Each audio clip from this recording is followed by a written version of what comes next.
Donc entreprise des œufs Gélin, entreprise familiale qui a été créée en 1973 par mon père, Denis Gélin, et qui aujourd'hui se résume en 4 activités. Donc notre première activité, c'est l'activité d'élevage, donc l'élevage de poulettes et de poules pondeuses pour des œufs de consommation. On a également l'activité ovoproduits, donc qui est notre principale activité aujourd'hui, donc la transformation des œufs sous forme liquide, principalement pour des clients de la viennoiserie, brioche industrielle, les plats cuisinés, les desserts lactés.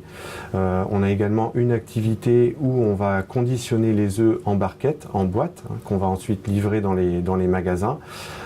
Et une activité en fait transverse qui est l'activité de transport et qui nous sert à la fois à transporter notre matière première, nos œufs qu'on va chercher chez les fournisseurs, mais également nos produits finis. On a d'abord cherché à travailler sur tout ce qui était manutention, donc c'est à la fois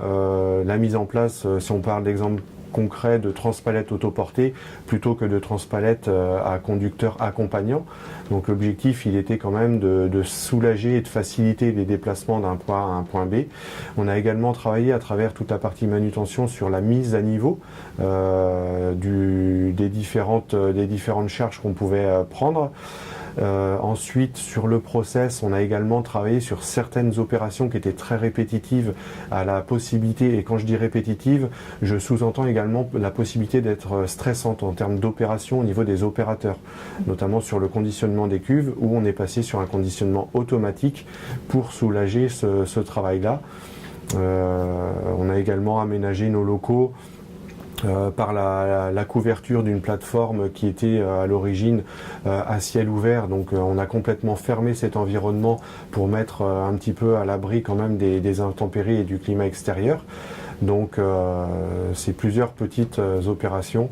et là on expérimente, puisqu'on parlait d'expérimentation tout à l'heure, le maillage au niveau le resserrement des mailles au niveau de toute la partie management de proximité par la mise en place de conducteurs de ligne en soutien au chef d'équipe.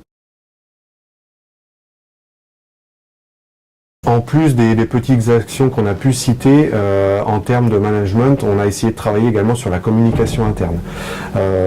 et également la mise en place à travers la communication interne de points 5 minutes. Donc ça c'est des choses qu'on essaie de mettre au quotidien. À travers ces points 5 minutes, c'est très facile justement de pouvoir accéder dans un environnement plus serein et plus calme en dehors, même si c'est sur les lieux de production, on est à l'arrêt, c'est des temps qui sont relativement courts, mais qu'on essaye de faire privilégier au niveau de l'échange avec nos collaborateurs. Et ça a été justement le moment de pouvoir éventuellement présenter les différentes solutions qu'on pouvait mettre en place ou qu'on souhaitait mettre en place et même qu'on souhaitait expérimenter, parce que mettre une solution en place c'est bien, mais il faut aussi faire accepter le changement et l'expérimentation, c'est-à-dire la possibilité d'essayer quelque chose et ensuite de se dire ça fonctionne ou ça fonctionne pas, pourquoi ça fonctionne pas, qu'est-ce qu'on fait ensuite. À travers ces petites actions et puis ces aides à la manutention, le taux d'accident de travail, le taux de maladie également qui potentiellement peut être diminué, donc c'est des choses sur lesquelles on espère avoir du retour. Le taux d'absentéisme aussi, puisque c'est des choses qu'on mesure. Donc on espère en tout cas qu'il ne va pas se dégrader et puis qu'on va pouvoir à un moment inverser la tendance et les orientations ou ce qu'on peut voir déjà par rapport à cette année, je pense qu'on va dans le bon sens.